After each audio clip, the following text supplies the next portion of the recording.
নানা অদ্ভুত ঘটনায় ভরপুর এই পৃথিবী, তেমনি একটি ঘটনা সামনে এলো।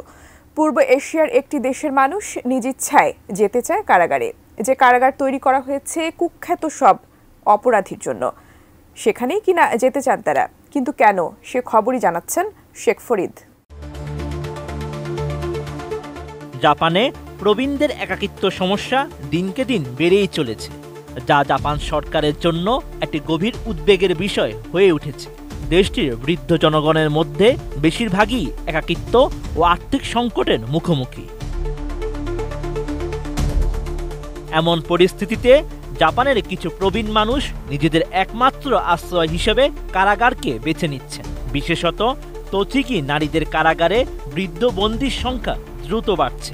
সেখানে তাদের জন্য নিয়মিত খাবার, স্বাস্থ্যসেবা ও জীবনের শেষ পর্যায়ে যত্ন পাওয়ারও ব্যবস্থা রয়েছে। 2003 থেকে 22 সালের মধ্যে জাপানে 65 বছরের বেশি বয়সী বন্দীর সংখ্যা প্রায় 4 গুণ বেড়েছে। এই বৃদ্ধ বন্দীরা কারাগারে আসেন বিশেষত চুরির কারণে। কিছু মানুষের জন্য এটি বেঁচে থাকার একমাত্র উপায়। একাকিত্ব, দরিদ্রতা ও জীবনযাপনের অস্থিরতা তাদের কারাগারে আসতে বাধ্য করছে।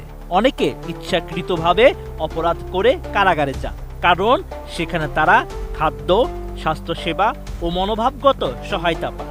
250-টিরও বেশি ডিজাইন অপশন নিয়ে ওয়ালটন স্মার্ট ফ্রিজ, বোঝে আপনার প্রয়োজন।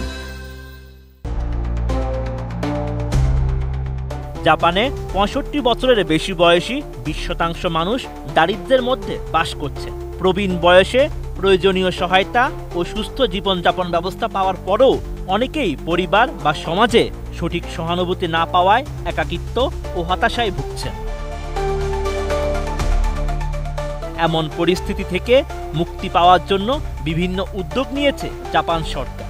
2021 সালে প্রবীণদের সহায়তার জন্য নতুন কর্মসূচি গ্রহণ করে দেশটির জনকল্যাণ মন্ত্রণালয়।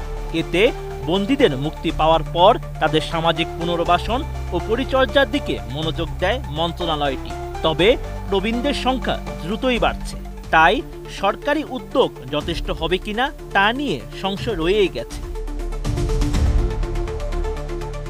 এ বিষয়ে উইথ হিরোশিমা নামের একটি সংস্থার পরিচালক কানিচি ইয়ামাদা জানান, বৃদ্ধদের অপরাধ প্রবণতা তৈরি হওয়ার বিষয়টি মানসিক সমস্যার সঙ্গে সম্পর্কিত।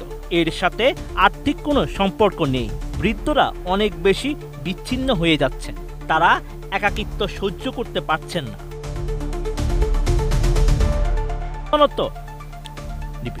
কানিচির মতে সাধারণত মানুষ অপরাধ করে না যদি তাকে দেখাশোনা করার কেউ থাকে। এই পরিচালক মনে করেন অপরাধে জড়িয়ে পড়ার বিষয়টি একটি অজুহাত মাত্র। তাদের প্রধান সমস্যা হচ্ছে একাকিত্ব। যারা প্রচণ্ড একাকিত্বে ভুগছেন তারা বারবার অপরাধ করার মাধ্যমে কারাগারে যেতে চাইছেন, কারণ সেখানে তারা সঙ্গী খুঁজে পাবেন। Sheikh Farid, ATN news.